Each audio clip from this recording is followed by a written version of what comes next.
che ner ka mala che lunje hotel el news ba norar che ka man chala ri mana no bidi na wai news kon ba kala ba mate ka breaking news ba cho norar ka gwa ma tin ma che so gan ba bente ka to update ka ma kon ka tin kon lat karodian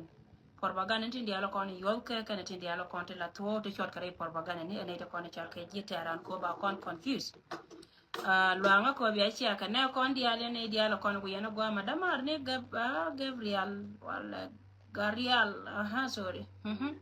so chai binore ya chai binore dia chai tela rama no live roi na number watin Kenya malawo bata lo ide medina jen ba lar way dawrum jok way down di gwaga long go yena tiyen ka kama nga je go jen kaneda kon to jode ka gan mane da jen ma do kai kana bom lo ai ka ta medin me chwalu jen ngay jen te kon te wana mo chang chi ka pi ba lo go chi ka lana ka gan mane dawrum jok bai bala ta lo ka men janga ma we chang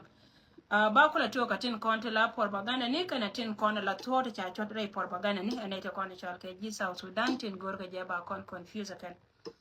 min nyama balar ka yene to kon te pin we ka muktab endi den kap ka garbaya en go jen te ka mi cha no ane to kon chal ke ji ja ne gieng ne go yo te kon te lat ke go jen ba kamrar ka South Sudan e ji South Sudan ka la da wa chi ka chot rei lo ka do bana bi chot ka rei dun ala go jen yol ka naman chi ka chobra lo ka kel ka ne te kon ta ka pajut chi jo me che ben ka ji ja ne gieng ne go ba ya la go yo chi ka chob chi wo bia ka kap ka chi wo yen pai kun ka yen te ka liang dung go ba lar win mon ke le go yo te kon ya te ka ji gwal tar fakir ma ya dit aga lo ka te kon te chara wo tup ka jo ko gwandi de ka ne go moy ne ka yo ba ko kor ma ba ko wada chi ka chob yo cha la re chi ka chob ka cha ka da ka dio lara ma we ka ye nei to kon cha kwan ka man kun tin kon kula man ko yemi man ga ne to kon cha ka lo we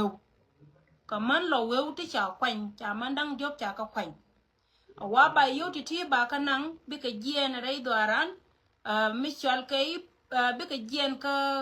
yes sorry bi ka jien ka nei to kon chal ka ka pajut sorry pajut bi ka jien ka pajut bi ka wadaira bi wa ka na ka dor mi chal ka ayot waka kam kworde ni ayo ka ayot danga ngagwa yenne te konin chalka counties dan wan te korta maka kume nei ta tajen cha lara go bika jien bika wo ala wo kan panke ne chekel be jien ka dor mi chalka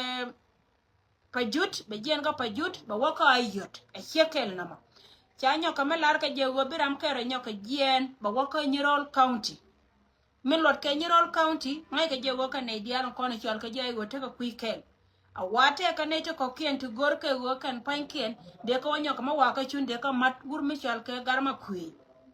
according roina na ke ji ja ne geng ni chimangan chejen roina na cha non kono ne te kono no ka kon ngane kan cha wejen de kanang ala go de ka waka ne tin kono kwale chole ne garama kwi wate ka ne ko kien ti cha kai kai ke ne ko ne chal ke ne garama kwi en go jen mo cha yo cha ka je de ka dera mat kon men ba kula goro ba la ye chi yo te ti wa be ko wo gwa te mo gandi tin tu lo nyin di ko go jen loy di na loy gan mon ko loy di na loy i wa be ko wo ka gwan nya mi chal ke nya sande ala gwan wuro mi chal ke jada ala gwan wuro mi truk mo gor mi dung di mi chal ke don mi chal ke ngade ka ala ponya gar ba ya wan jada ni wadi ka waka muktab de kane wurmi chal ka torgang loa e ka wurmi chal ka wuton lia kel mi chide mai to ka gwara ta ka gwara ta nga da chere ke jisa ngai je go chede mai to dum do go jen ba la ye go jen chika chokan yo chiti totin konen cha wolim rodien kan liam te kon te chiwo kan chita kien chika chokka cha lar bi ka jalano kulare me ko la waka yene cha wojen ba kana ngaman awa ba kan nan man cha ga ba kam ci ga ba wadaire ci kula ci ka mo pen gari chop kan ida kono kula jal kel ke kum mo pen ga choba cha we ge idwal ke de ka wana ala wo kan ka mana to kan ida kono cha kula ala ka bi wa min ba kula lar ye je ne mo ko ka wo chop ka ye fara gori je wo biya kan na ka mana to ka ba ka to ko kan ka kwa kun mi ci ga ku bene la wo cha ye kunyo ka mere ko ye ka tibia wo goro to ka ne kien ko ne kien ken banta ma dera tol bala go ka yoku na to me alen ka yen yo ken ko kan ka tiki da ke bo a 1 month salary tin cha kam ke ni a point gan ken kan kan longa ken tin ko lo we ka yokor tan ken ba ka gale red be ta ngai ne le to ari ken tila lu ko to ar ka du kana do chal ke pa diet a won ne dor me chal ke panyang lu ali ko chola panyu go sorry so roi me che ko no ko kam ye bia ka nyo ka me je yen ka ko jen pan kien ba ye nong toy ba ken ka ba ka karo kel ko ka kwa kun muno no go jen ta me kel mo gwana ma we good news ka ba ka karo kel lu no go ka mana to me no ken ke ka man ga ne ta to me no yen ke mu ga wo kan tira ran mar ka ke ko ken ne to ko ne charo dia da ba ka ni nji chin mu ga wo kan tira ran mar ka ke aka lo jo chi ka ruet kama ka do lan mu gwana mo la go jen ba man ka ne yo ba yo ba mat ke smulo no go biba cha la kwa ka ne ra mi nyun okay ke lan no go de je lo go ko nuore kwa ka ne chi ka ga di re kwa ka ne chi ka ne to ko no kwa le chol bonyendol ko bonyendol nganye long melo no go ra mi nyun ne je na cha la kwa ka rama kwa ke rama ngai ke go jen changa ram ke re ne ti nyun jo ya na ka kui ka mi chi ko ne chele ji ente me go ba kon ko ken melo no go jen me tene jen tina balari ya go ka be yo kel ka man okay ka be yo kel ka man to kamera mete chek mo ye chek tin kamera mete chek mo ye chek tin bia yo kun kap ka la kan mana to jaro ya lare yena yen gad bor cha wo cha lare yo jen chika chop wa bi tan ken bi go wo kam mautin dit ha wur mi chal ke tor gang lwal ke wur mi chal ke wu ton lie e ke wur mi chal ke lu baya ala gwan jada he cha ko yenye dila melo no go nga ta ja go apik ken go kan pan ken yo ken chika bila bor choren ta jidye na ngonke a wache yo chaka nora raya mo jen mo ko choba mana to yen gwari ka gan mar diala kona ta gwado mo gwado ko chuptuna kabaka ka man diala to ya ka ko ken pan ken bika la kap to ini ka gari dia tun kono teman lakini ni mi garba temana te chia ka garma te chia churo de tin ko la ta nyauba mo no go gari diala kono teman kama ka manda joko to cheje kama ka ke la go bika watat la go jen bika wala bona yani muno wa mamma ko da babia te bot ko ri ye chuja ko run kana ko wo nore ya ker ke ye muno wa jen poinde la de je mi cheke wono a jaro ina go ra balar ye na ma yen sia mari pinchang doran wo jen chi tuo ka jen no ngara ka jen tiang wa me ka kwi ka to kona lat kro na me jen tode ka por bagani to kona lat ke hikwar ala acting chairman dung SPLA ayo jen cha barar ka cha gwar ka pede yen nuore dial shi yen jinobi dia de la linka no do tibi wiya ka pej nana ta kwor no yetetin biya me la to ka tin lare yo werun biya ka waje royena na lare ye an wojen poina wargang ne dia la kona bagrar awaga gur mi chal ka parkul wa chi nok de che no gar ko la wojen chi nok de che no la wojen gor ka je ba used ka chot ayo Lulu wanta ma aigo wanta let aigo wuro me chala parkul ko aigo tu mete ka taban cha domre already taban enta me jen chala aji mane riam de lare nyeke mulunu wora manani chala aigo en let ke se be ke ma yadi de tame wuro me chalke it wuro me chalke parkul ku kala wo gwar ka war gang ne te ba kam na ko ba jang ko lo kai kai ken ko jang adwar okay jang la pe la gona ne ju control lakin kama na ngor kon kana ne to la noga dung na wada da jina gwamiet ajena ko yana nan tame la go gwandan la wa pan pa ne kana ka so Africa ka ngoda cha design ka kui ka mi che ka wono shigar ko lo goro go jen ba winna berir ko jen ba kula te gwama ba ne ka ba kala go ne te len kon ke roma se go cha woi but I'm not sure go cha kume men chal ka kume ayo one kula ayo garama cha jen point de cha camping kelio la ka jeno e por ba ga na ngade ka mi yoiro daga pin dar ka romas an miche ka wono la wojen kanere ngaye go yitwo antema ku gar kol ko ro la yen ka war gang ne kana neke according roina larke a nation konon ko adwor ko jo observe ke milare ye wojen antema por bagana chere ka nyirjo ka ngad ka social media ka jen bene ro ko lo ni chianga ba kono ko ni chal ka jilu ni tro rai me jena na balar ye go yake be acting chairman chelar kon che public chelar go baka barar soon kantin dia la kona di kon ka bana choba to ka right men dong dia no go kon media ni nuore dia tin kon tin gor ka right ka ku chunga tin war ka chunga ken whether kwa check ke jin wood jin ramichi tv de che channel le che mo ke chorwe che chor koro du kala de menana la ke ala mi si dana ke mite ga tilat kon ka media tilai ku kore bilem ga ke lana ke bana ka lat privately chwana ka non ka media ko ente men point aramana no kula wanteran e desperate muno wotin lat kon ka social media use ke again is us la woka lunja ko kon wojen la gore jego be wala re men chala ne tro be we used so lara ye larian media ne dia lo we da ku berar ko wojin gore je kuran blame kan ito kon chal ka ine kon sie ka moment dan sie te ka mi jemo bu yeme we sie jan gwade media gore wojen dir ka gore wodi ka inbox sie dir ye lat ka pin men dong dien ban ta ma kon ken chabana ne cha je ken ane to duel me chi bom la gor ka je go ba da je no kula te ga yo do kon gor ka te me go ba wara chang yo to wa bo chop gwan nyam gwan nya yi wa bi ko chop nyam gwari yi ba ko wana ngaman che je ne ala wo jen yo ka na lo ko chi ka kai ka chup ka bo ngai ka je go a pu je no ko yela ne ta ma kwa ka tum ko mi chi pen ka ne ko ne chal ka lo ngai ka je go a wo chi ma ba pa lo la na ka je ka ba la ran nakaje ka balaran mulunu wojen cha ngai ke no go ante men kuma men te ka jube wo mi chi lo wala cha ka wo jo chenga wo ko chi ka wo le ke jidi ari pe na kanien ajana ku yena la nena ta mela wo yene ko ni chal ke lo mi se jama wo ko yen ga borcha wo mi te mi lo grane la jen chi ogwa ko kuido we bra ente ko the more ba nene wo yi lo agorje na ma ba o used against your people. All right, so me take a melody like jin one and teaching jira ma rojo ka jira ma take a me bella ma jira ma take a me ladamo chulen ka gargur ka media take a message me chen me cha gore WordPress me ladde ka roye na ne cha lad en woje ni chine de ko ni cha ke ado people la dok community che ler community cha nuori cha ka ko nice min be kana mara ngai yene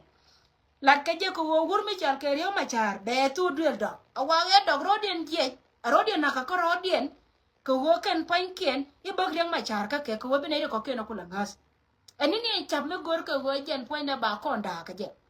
sie jen wo wa je la ri cha lo ko na ya ken ani ni chap na ma sie ma ar politic kwali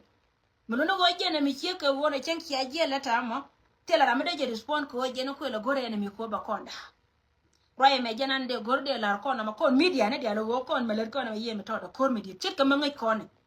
ko me dir ka WordPress mo ga la de lon konta ne ndo dia la ko ni chal ke nuore si ne bo me tet ko ro ko ci ne no lon ko jine jin channel me ci dwal ka te lat ke mo no go roye ci lar ka ka nuor wew dia kan gwana ko dia ci ka lan me la to de ci tanken je dien ngerbe de ci tanken yangra kuna yeta po de lon ko ne de ko ni chal ke nuore mo no go ma balar ji go atitin ko no gori we ko wajo tin ko rigin WordPress titke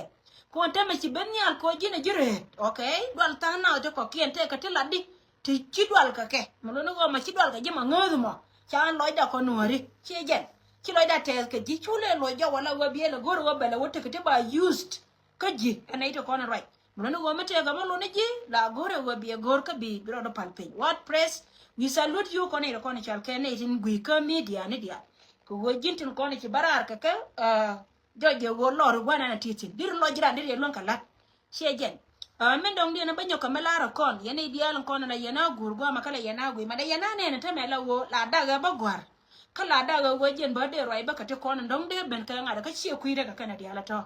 dung de wo ngai yen jene da ne je ka ngaro lan kon ne te kon wo ka ne ti to kwala te ga ka kati cha gor ne je me da no go de nganya shejen ka kui ka mi che ka wona ngoda ka me bwana ta tin chalor shanga balwaro bara mi che ka nyimar ni rus nya ler ba join shejen bine ya latin ka ko kon te ne ni chuang nas lakin ngan chalor ta ngan nya ndaw pan yene dia la kon le yana jowo jina te lade go ka ka lieng da kon nori mani ne ko kien ba tin chwal ke jisia ka danta kel ka kon dir ka lat ka tum me do dien che dir barar ka do me dong de je use and we ma ma je pu ko kon gor kon me la tode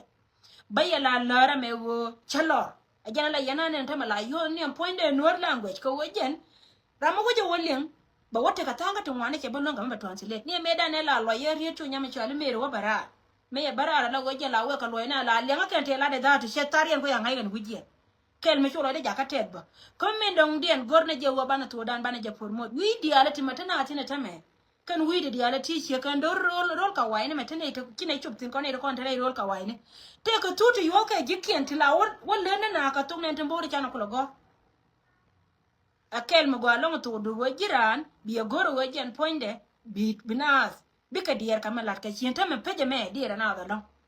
la wata na wo ka lian ka ko mene che jen akel mo gwa long wo jin bi du no me chale du no bi la lakin ko wo ko kon jikur gwa puje wo ba ka tutu go ne ka yin jus ko bene to ko kien to ko ne chi pere dura ko wo te le chuong me chala ta ka te le na ka bi ka lian lakin mo yang ka uki mo da te ka war ga na ka te te nyana ko kien ya ti go na sorry a chele wo tin long Rai ma jana de goro de nyokalar kon men dong dia na mo ko yong ni mar o yong ni mar ne bol bron kar ni mar pan kon dial kon wori kon tie man che no ku chiang ama no ku dang tira me tira an karande che me ti mena la de cha len cha loy ni ji ka che bi nyoko loy lar ne ji wo ngan cha nga turet chira na de mai turet de ba jo ite ka mbilat ka nga abwara ndien me de nga kuna me chi ma mun me cha yel na nga Canada mai me cha bar nga so ko ku ko wajin rai roi ni ku dia la konte la labi ni me ku roi ku je to ka ni me to ga social media kin nga me la rien me je chen ki we ka nga la ka nga ko ku ko ngi je ngan mo mi da chit ka me la re je ma wu nga ma ngan ba ma je lo kon dia kon ho dia nang ni long bol bron wa ga kin ni chor ko kon wa ga kin ni chor ko kon jin fer do alamo wa ga kin ni chor ko kon nong na yi long ko no re dia chia tu let ka ji ti la de bile be babar ku rai ji ko pel jin la gap karane ne ke ran la gap ji ne ku jin cher do ala jo to joyo mo kuro do kap chunga ti la de ku nyur mi lo go jini bi lunja ko poji ko won wara nga ya wala kin ku lunja me poji ko jini bi lunja wodi rai na ha ku nyur chu to le doy ku biet so cha me ti du cha le rai na la di kon dial to ka kon cheche kon wara ka kon cheche mulono woti la me lora me da dien ajela yena ne tama kon dial chen kiran cheje kin wara ne de mai na ka kon ne ti go nyen ji tera kon na ka kon ken ha ngan me ta ka kenya te me kiro da kon le kan ngan nya ndo pale me te ka nya kenya me te tin me la ne kel ko ngan me da la da kel ko refugees ka Nairobi te ka nya kenya me la ne kel nya kenya na mo nya jana sorry te nya jan me lane kel nya jan na mo cha nyir na itin konin chal kel ka ne kel te ga te ko ken ti lade de chebela la na ke so me we woto chu jura la lo je na we jen ba mo kariya ka gwa mi dong ti dag ne pin gwa lat ku ne la kaira la wo wona cham lim ne gar biye ko te kar bi mi la nan ka ne ba ne kap ka je me che to ro mi che ka wono chwa nya ke nya na mo chwa wo nya jana ma chwa wo pa ke boy den kan jang ko ken menen yen ka ko long dali no ma wo ma yo me cha pa ga juri dang jok ti woni ka nya den ke kana no je kangon cha dora cha no woni a jang ngan kana no je ko ngan no je ngan ji no be kel ka je chu na nyen ka kor me je am bote chwa ko la pote de la point den jang chu ko kan kan la point chwa ko la point da Chijen, ran ko nuari ko ne to go. Fioro kula baran poine nya jenga me kwala hor chuke wo pen wida. Mane me da ne te kamite consequences ka dia chuko wo pes man. Chijen. Lara kon na me ko nuari. Ajena nana na kon na me. Ogo ko ne to go to chukut kon cha go. Ko ne to no kon mar. Ko ne to la no kon go aga garanda ngan. Ko ne to go. Chia tu let ka yen chuer dia na chi mer ko gop wo bia lunjo chia tu let ka ye wo bia chia mo ro kon bia ka join lo nya jo so ti ka kana kono be ka ngara wo yo chi ka chop yo to kono chari ala ka wo ba wo da na ga de na ga ka kan chi ka chop dung do wo ba ye jo ye no ri dia we mon ke liu ba ka be yo we da ka yo ti ori ga yo to chi ka fake money lakin chae bi lay down we gurun no ma kel malara kon wo jen chika chop me dong dia na kola kennedy na na jo ye wo bata lo da bala dawrum jok agwana dawrum jok agwan we gwandi ne dawrum jok te ke roma chel yangana yo ga ku dia la wo yena bia tene jo ha wandi la ra je ba ga ka tene jo mite mi nang na ba kon wona nga wallahi ku ando ma la mai ne nan no ma yo na yo nyama ne nya viet kada da ma ne ba nyan go mite mi nang nga a ko na wona nga yo ke nyore ba jo kule jo wandi de go jin ala na me ga dundori sugar ko sugar ta ka yen ga chara ling roi gurun jala ga kade jala ga kade jala ga kade we are core chanke idiot in na mo itedi no ajena atoka ko jen la toka je hieme hyo kon yen kan kume ka pol bakel chwana ni wona to kudan diok wude jen bakel wona to kudan diok wude jen bakel ka pol bakel chwana ni je mewe ben kana gad ke kia gan ma na kana ka babel so ba yele ni jo ba yen gatin ko na tan gwa ma tan gar ka no wai gwa ba ko jal kel ke ye ko ba jal kel ke ye ka ba tit kun kel tit ka men gor yen gar daro nyang kana da man ni bar ka nyiman de ni nyabel royen la den gwandi de wo akon wo to che to nda go ready fara je lim ka fara je no je jala kel gadina jala kel an ci loy de tele long min lat ke jamen ana rama lat je ci ga pen man mer nyen ka ko je wo jen ci unity ma ba mai long ran ci unity ma mai long ran I'm proud wo cha nga dabro nori janta dan na ma ko ne tena so ba jo yen dawrum jok ci loy da te ko nori dial ka yen nori le nga je anta ma daw ja wo gare ng jo ka ne di dial no awan ya mangan ti dial ko na lat ke bu ka lan ngan ajane be ka lat jen yo nyiman ni nyabiel kana dama ni nyang ti take ka dama na ba jabal jo me chi to chenge da che gitu nyabiel ha jina jin gat tane jo bana melela ngan chi mare ko la menen ali akte ko nya so bu ko ko bata kel kaye titi ka kana kona no ngara kala ta lo na malara ja darum jok wando wanna lara jita lo ai long baba so ka kuyi ka mi che ka wona akana kona loya jawon ti che ka wona wo chi yo chi ka chop dum do go chwara die no re chwara die chi ko ka non kon che ka mai ndi do kona la ri die na baka je rok mi ya ga dwa je ba bitara pe ko nyala mo tele mi je ma la de ko nyala lan magoa to titi kana kona no ngara baro da garar che be join live jana lara kona wo yo chi ka ben la ken chwara je dio wote ba la de yo to kana do kona cha wa ba yo na kan yen ga dina to kona te pin yen ga dina to kona to gor ka ba ko ha ga dina to kona gor ka ba ko ne to wa ba yo ba kana ken awa ka man to che ka me cha la ye ne walla da la die ko ga re ka tara kare yo ga galwa man wale je ka ken e chi wure da ye je ne chi mu ka tara kare wai ka tara kare na nga yo ken ka mo ye man ken na dum do wo chara we tin yen ji man dia la ta nya chara we tin kama ka gar dia la ko ne jema man ken ka yilo yo pa jut kama ka gar ko ne te man ba ka ja ko wo ken be ka la kap toy ne ba ka ja ko wo ken pan ken ba gar wa tat ka ken ko angel na tin na nga ka wi ana boro ka ke wi ana boro ka ke so ken ko ne ngara titi we gwar ko mala ko te ke le baro da ko gara ka balije akan update kama ko ne titi biarun ko palpin ka wi ka peje la pejo yet ya wote ka LinkedIn wo por bagana ya bara dino beto dan ko ma gwar cha gwanga ma salba ke